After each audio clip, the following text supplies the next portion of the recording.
Ya, being in love.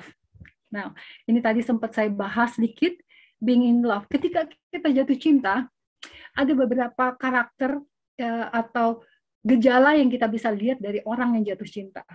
Ya, awal-awal tapi jatuh cinta itu ada beberapa tahap yang saya coba jelaskan di sini adalah ketika seseorang berada di dalam posisi jatuh cinta di tahap awal. Karena ketika seseorang berada di merasakan jatuh cinta pada posisi yang lebih level yang lebih tinggi, mereka tidak akan seposesif di tahap yang awal.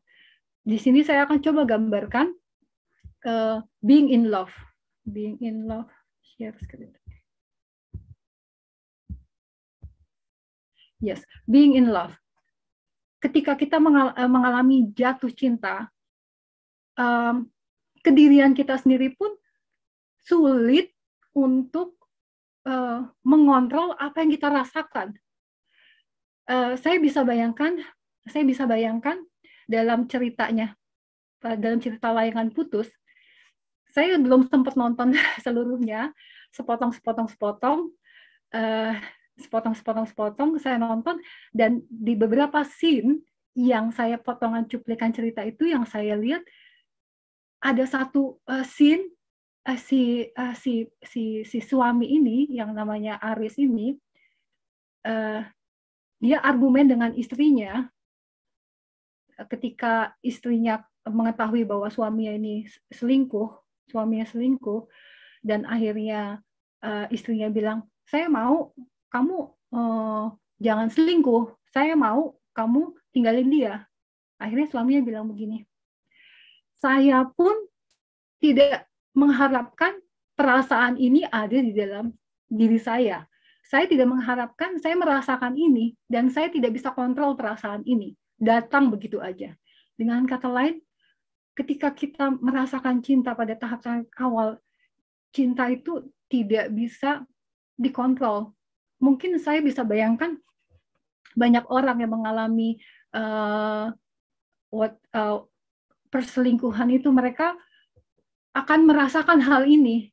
Saya nggak mau ada feeling ini, saya nggak mau ada perasaan ini, tapi ini hadir begitu aja tanpa saya bisa kontrol. Kalau bisa ditarik begitu aja perasaannya supaya saya nggak usah merasakan cinta sama orang yang harusnya tidak saya berikan cinta itu sendiri. Saya rasakan cinta itu sendiri. Kalau bisa ditarik, perasaannya ditarik aja. Dan dia nggak bisa menjelaskan itu karena apa? Apa yang dirasakannya itu adalah merupakan suatu proses chemistry atau kimia di dalam tubuh yang sulit dia kontrol. Mungkin lewat pikiran kita sering dengar kata mind battle, atau kita berperang melawan pikiran kita sendiri. Bagaimana kita bisa menyetop segala sesuatu yang tidak seharusnya kita pikirkan, kita buang. Nah, saya tidak akan bicara tentang masalah dari sisi rohani di sini, tapi saya akan lebih bicara kepada psikologisnya. Mind battle itu bukan merupakan hal yang mudah. Jadi untuk beberapa orang mereka give up, mereka nyerah, mereka nggak akan berperang melawan pikiran mereka sendiri, terutama apalagi ketika mereka merasakan kekuatan cinta itu, mereka udah, saya menyerah terhadap kekuatan cinta. Jadi dia nggak akan melawan perasaan cinta itu sendiri. Itu yang menyebabkan bahwa ketika kita mengalami cinta itu merupakan menjadi sesuatu yang sangat indah. Kenapa indah? Karena ketika kita mengalami cinta, tubuh kita memproduksi suatu hormon yang bisa bikin kita jadi happy, membuat kita jadi happy dan membuat kita tuh jadi ingin terus mengalami hal itu. Supaya apa? Supaya kita terus happy begitu. Jadi contohnya berdekatan dengan orang yang kita cintai, menggebu-gebu. Itu seperti menggebu-gebu yang kita rasakan. Tapi kalau dijelaskan secara ketubuhan, bahwa ketika kita in love dan kita berdekatan dengan orang yang kita cintai, maka tubuh kita itu akan memproduksi hormon yang bikin kita jadi happy, dan itu yang akan bikin kita ketagihan untuk berada di situasi yang sama lagi. Dan itu juga yang menyebabkan yang menyebabkan ketika kita mencintai sesuatu, maka akan muncul motivasi yang besar dari dalam diri kita untuk melakukan sesuatu. Contoh gini, saya nggak akan terus-terusan ambil tentang contohnya tentang jatuh cinta dengan manusia. Misalkan seorang ayah rumah tangga suka banget sama mobil atau moge, ya, motor gede.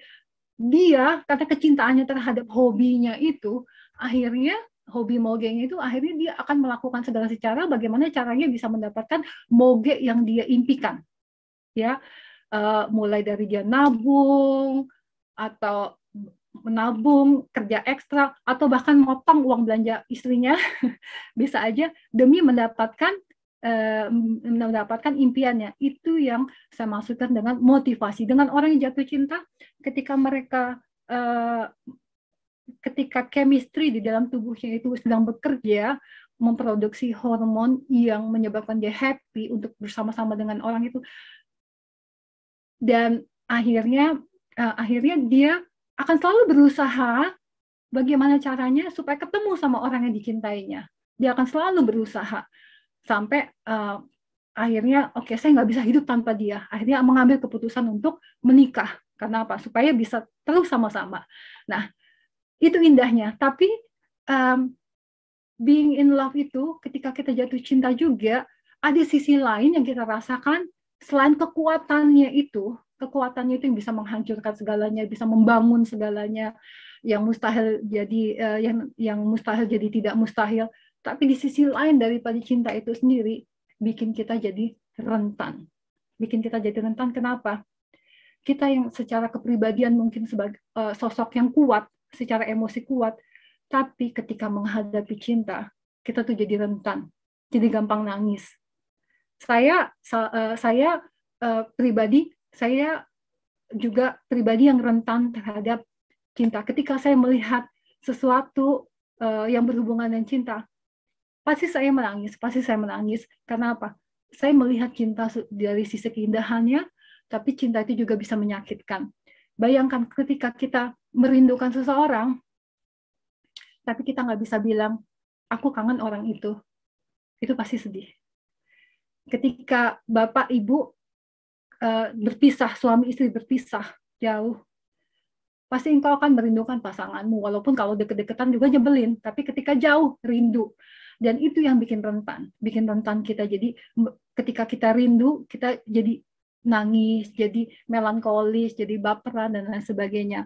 Dan hal yang lain lagi yang membuat kita rentan adalah ketika kita kehilangan cinta itu sendiri, itu yang akan memberikan dinamika emosi yang sangat besar di dalam kehidupan kita, rasa kehilangan, frustrasi dan lain sebagainya.